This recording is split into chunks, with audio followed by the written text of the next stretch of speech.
Hi friends, எல்லாரும் எப்படி இருக்கீங்க? நல்லா இருக்கீங்களா? இன்னைக்கு சூப்பராட்டு மிஞ்சி போன பொரிய வச்சு நம்ம தோசை பண்ண போகிறோங்க. இன்ஸ்டன்ட் பிரேக்ஃபாஸ்ட் பண்ண போகிறோம் காலையில். வீடியோ கடைசி வரைக்கும் ஸ்கிப் பண்ணாமல் பாருங்கள். வீடியோ உங்களுக்கு பிடிச்சிருந்ததுன்னா லைக் பண்ணுங்கள், ஷேர் பண்ணுங்கள், கமெண்ட் பண்ணுங்கள், சப்போர்ட் பண்ணுங்கள். ரொம்ப டேஸ்டியாக இருக்குங்க. ஆஃபீஸ் போகிறவங்கெல்லாம் காலையில் சீக்கிரமாட்டு பண்ணிடலாங்க சட்டுன்னு.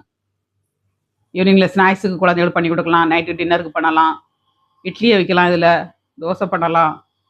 சூப்பராக இருக்குங்க டேஸ்ட் வந்து பொரி வச்சு பண்ணிங்கன்னா. இதை நம்ம அரைச்சி எடுத்துக்கிடலாம். 1 கப்பு ரவைன்னா 2 கப்பு பொரி எடுக்கணுங்க. 2 கப்பு பொரி எடுத்துக்க, 1 கப்பு ரவை எடுத்துருக்கேன், 1 பவுல் தயிர் ஆட் பண்ணியிருக்கேன். எல்லாம் வச்சு நம்ம அரைச்சி இப்போ இன்ஸ்டன்ட் தோசை எப்படி பண்ணுறதுன்னு பார்க்கலாம். ரொம்ப டேஸ்டியாக இருக்கும். ட்ரை பண்ணி பாருங்கள் வீட்டில் நீங்களும். வாங்க வீடியோக்குள்ளே. இப்போ பொரி வந்து 2 கப்பு எடுத்துருக்கேங்க, ஆட் பண்ணிக்கலாம். தூசி இல்லாமல் நல்லா சல்லடல் போட்டு சலிச்சு எடுத்துக்கோங்க. ரவை வந்து 1 கப் எடுத்துருக்கேன். அப்புறமா தயிருங்க, 1 பவுல் தயிர் ஆட் பண்ணிடணும். இதை கொஞ்சம் தண்ணி விட்டு அரைச்சிக்கலாம்.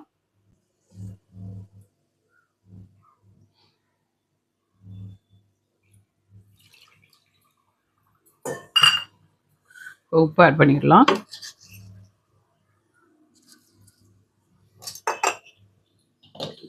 இதை அரைச்சி எடுத்துக்கலாம்.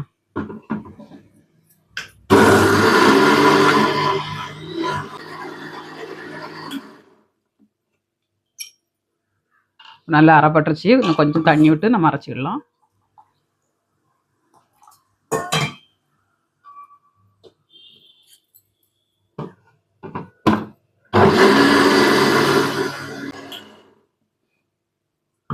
இட்லி, ஆப்பம், பணியாரம் எது வேணாலும் பண்ணிடலாங்க பொரிய வச்சு. ரொம்ப நல்லாயிருக்கும். ஒரு பவுலில் ஆட் பண்ணிடலாம். ரொம்ப தண்ணியாக வச்சிடாதீங்க, கொஞ்சம் திக்காக இருக்கணும். நம்ம இதில் வெஜிடபிள்லாம் போட்டு பண்ண போகிறோம் இன்றைக்கி. கொஞ்சமாக மிக்ஸி சாரை கழுவி தண்ணி ஆட் பண்ணிடலாம்.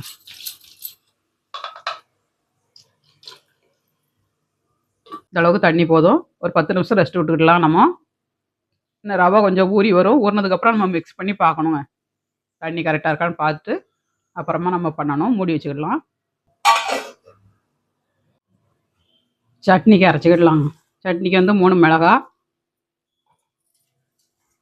1 இன்ச்சு அளவுக்கு இஞ்சி, 2 பல்லு பூண்டு, அப்புறமா கொஞ்சம் தேங்காய்ங்க, அப்புறம் மல்லித்தழை கொஞ்சம், புதினா தழை கொஞ்சம்.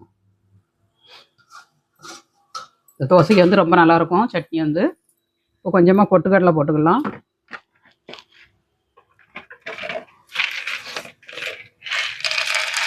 பொட்டுக்கடலை வந்து ஒரு 2 ஸ்பூன் போட்டுக்கோங்க. உப்பு போட்டுக்கலாம்.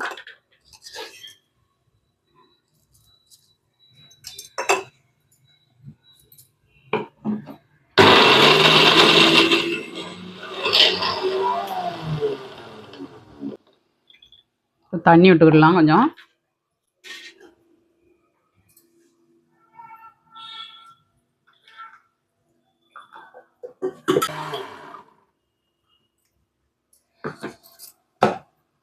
சட்னி ரெடி ஆயிடுச்சு. ஒரு பவுலில் ஆட் பண்ணிடலாம்.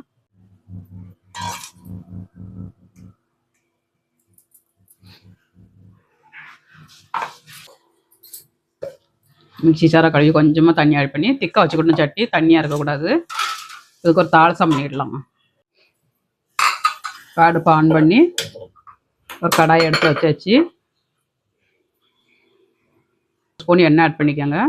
கொஞ்சமாக கடுகு நல்லா பொரிய ஆரம்பிச்சிருச்சு.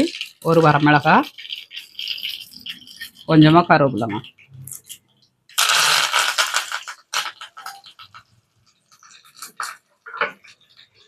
ரெடி ஆயிடுச்சு. சட்னியில் ஆட் பண்ணிடலாம்.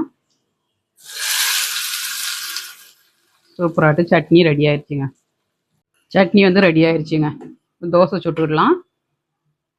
தோசைக்கு வந்து தேவையான பொருட்கள் வந்து ஆட் பண்ணிடலாம்.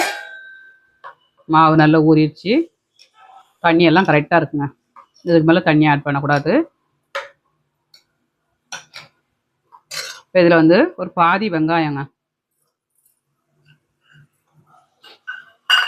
பாதி கேரட்டு, ஒரு பச்சை மிளகாய், கேப்சிகம் ஒரு 1/4 துண்டு கேப்சிகம் எடுத்துருக்கேன். நான் எடுத்துருக்கிறதுக்கு எடுத்துருக்கேன்.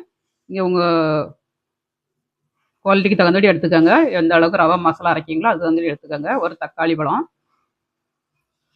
அப்புறமா கொஞ்சம் மல்லித்தழைங்க, கொஞ்சம் சில்லி ஃப்ளேக்ஸ் போட்டுக்கலாம். உப்பு போட்டாச்சு நம்ம.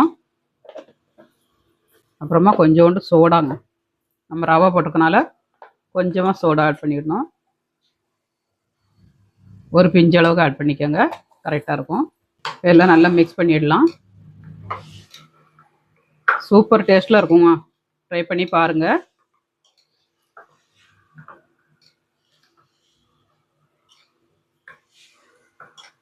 நல்லா மிக்ஸ் பண்ணியாச்சு. தோசை தவாவில் ஆட் பண்ணிடலாம்.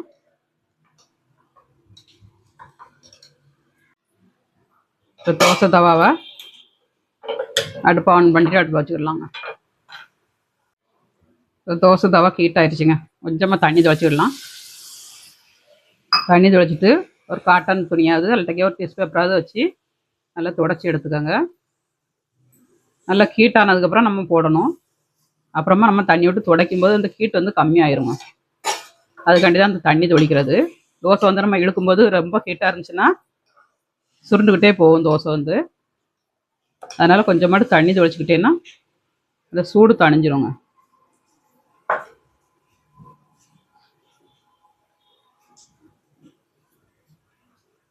ஆஃபீஸ் போகிறவங்களுக்கு, பேச்சுலர் பசங்களுக்குலாம் ரொம்ப யூஸ்ஃபுல்லாக இருக்குங்க. சட்டுன்னு பண்ணிடலாம். கொஞ்சம் வேகட்டும், அடுப்பை கொஞ்சம் கூட்டி வச்சுக்கலாம். இப்போ கொஞ்சமாக நம்ம எண்ணெய் ஆட் பண்ணிடலாம்.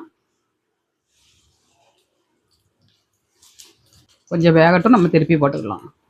ஒரு சைடு வந்துருச்சு, நம்ம திருப்பி போட்டுக்கலாம். சூப்பரான்ட்டு இன்ஸ்டன்ட் தோசை ரெடி ஆயிடுச்சுங்க. எம்மி எம்மி தோசை ரெடி ஆயிடுச்சு. சாப்பிட்டு பார்க்கலாம். காலையில் பிரேக்ஃபாஸ்ட் வந்து பொரி ரவை தோசைங்க, சட்னி வச்சுருக்கேன்.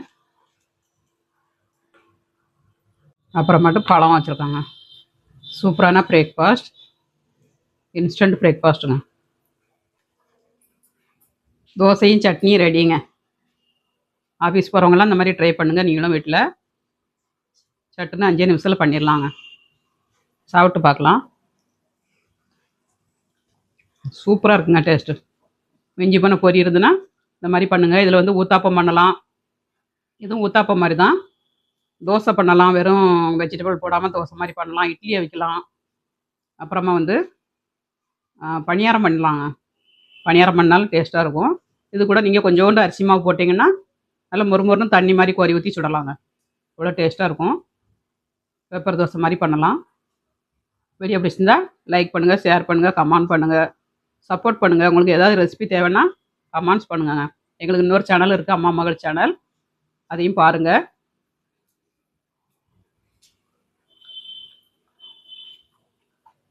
சூப்பராக இருக்குங்க டேஸ்ட்டு. சட்னியே தேவையில்லை, நமக்கு சில்லி ஃப்ளேக்ஸ்லாம் போட்டுக்கனால சட்னியே தேவையில்லை, அப்படியே சாப்பிட்லாம். வீடியோ பிடிச்சிருந்தா லைக் பண்ணுங்கள். பாய்.